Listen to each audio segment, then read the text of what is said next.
Magandang hapon sa inyong lahat. Kami ang pangatlong grupo. Ako si Hannah Desir G. Akinde. Ako si Gavin Aldomingo. Ako si Gavin Alpay. Ako si Timothy John Alias. Ako si Michael Johnson Alpay. Ako si Marte Guzman. Ako si Ako si Paris P. Domingo. At ako naman si Mix Laphadan. Ako naman si Joyce Andreen Maglano. At ako naman si Rian Cleo Kubitan. At kami ang grupong magrepresenta sa bansang China.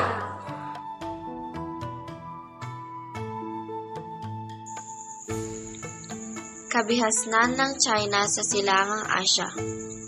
Ang kabihasnang umusbong sa China ay itinuturing na pinakamatandang kabihasnang nananatili sa buong daigdig hanggang sa kasalukuyan.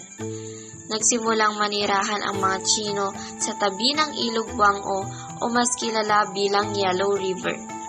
Pangingisda at pagtatanim ang pangunahing ikinabubuhay nila noon. Ang pagtaas at pagbagsak ng mga dinastiya ay nagiging tema nito sa kasaysayan ng China. Ang isang mas malakas na dinastiya ay umabot sa mas mahina. Dahil sa pagpapabuti ng produktibong kahusayan, ang mga mamamayang China ay patuloy na natuto lamang sa sibilisasyon. Dinastiya. Ito ay tumutukoy sa pamamahala sa isang lugar kung saan ang mga pinuno nito ay nagmula sa isang pamilya. Dinastyang Xia. Ito ay tinuturing na isang mito ng mga mamamayang mananalasay ng China dahil sa kawalan ng ebidensyang arkeolohiya. Siyang 1600 to 1046 BCE.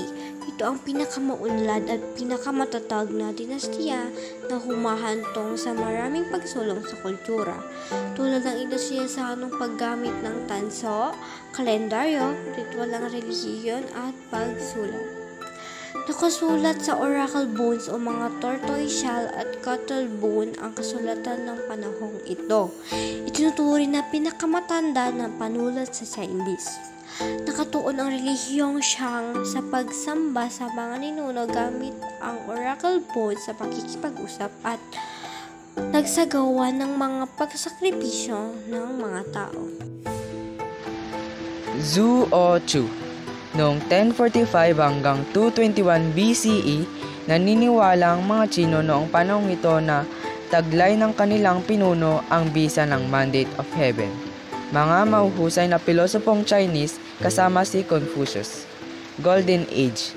Una, Confucianism, Taoism at Legalism. Dito umusbong ang Feng Shui.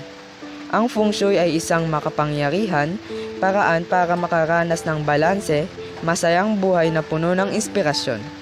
Ang sinaunang pang-istik na sining at siyansya ng Feng Shui ay nagbibigay sa iyo ng gamit upang makagawa ng balanse at armonya sa iyong paligid, na nakakatulong upang mapuno ka ng inspirasyon at makagawa ka ng mas matiwasay. Qin o Qin, pinakamaikling dinastiya sa kasaysayan ng China. Napag-isa ng dinastiyang Qin ang China mula sa nagdigmaang mga estado. Ang unang emperor ng Qin ay si Shi Huangdi o si Shi Huangdi. Tinayo ang kahangahangang Great Wall of China. Tinatag ito ng mga Manchu. Ang pagkatalo ng China sa digmaang opium laban sa England noong 1839 to 1842 at France noong 1856 to 1860 ay malaking dagok sa imperyo. Ang hinahangaang Great Wall of China ay itinayo upang magsilbing tanggulan laban sa mga tribong nomadiko na nagmula sa hilaga ng China. May habang 2,400 kilometro o 1,500 milya.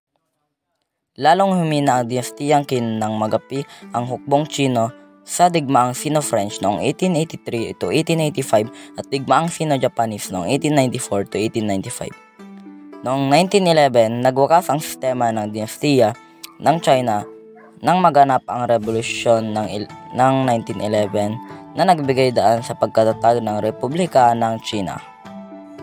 Terracotta. The terracotta soldiers of the Emperor Qin are made of baked clay. The two words terra and kota come from the Latin language. Terra in Latin means earth and is the same word that gives us the word terrene and terrestrial, of the earth. Kota means cook in Latin. Han, 202 BCE to 220 CE, itinatag ni Liu Bang, yumayakap sa Confucianism. Ang pagsulat ng kasaysayan ng China ay isang napakalaking ambag ng dinastiyang Han. Naimbento ang porselana at itinatag ang Silk Road, isang rutang pangkalakalan. Sui, nagkaroon lamang ng dalawang emperador ang Sui.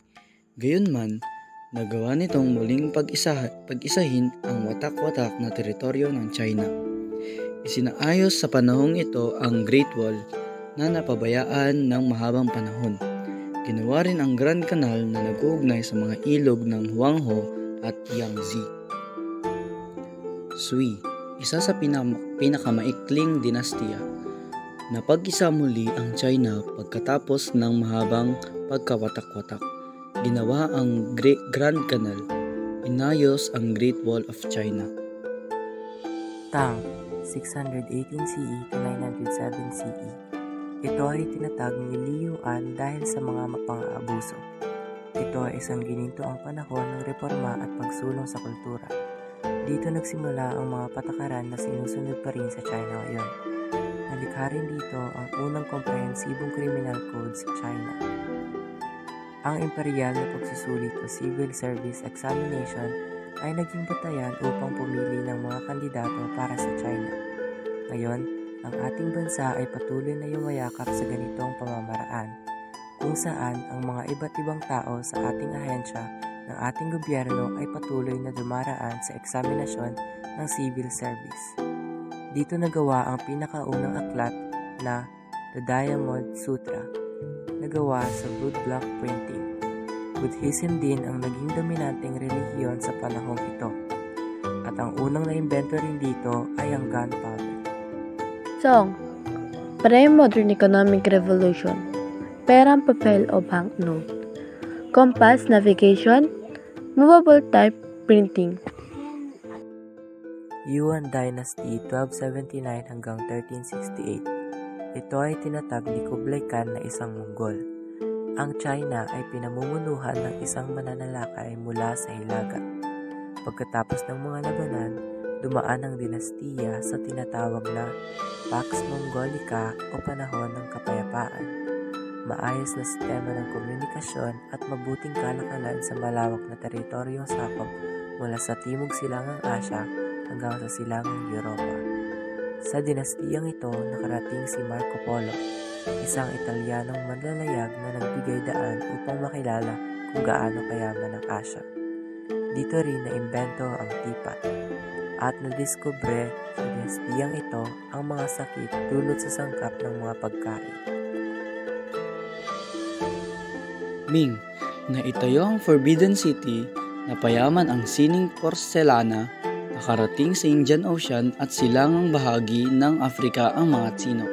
Bumagsak ang dinastiya noong 1644. Pinahina ito ng mga pagtutol sa mga pagbabago sa lipunan. Ang Rebelyong Taiping.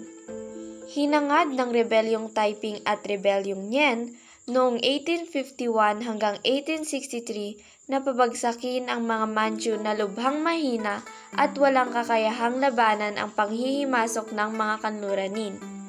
Ang Rebelyong Taiping ay naganap sa China noong ika-19 na siglo at nagtagal ng halos 14 na taon.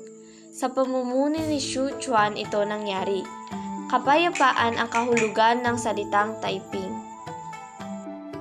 Rebellion Boxer, 1899-1900s. Ang Rebellion Boxer naman ay naganap noong 1899 na kung saan ang mga namuno dito ay yaong mga taong may karanasan sa gymnastic exercise. Ang Rebellion Boxer ay sumuporta sa mga Manchu sa layuning palayasin ang mapanghimasok na Europeo.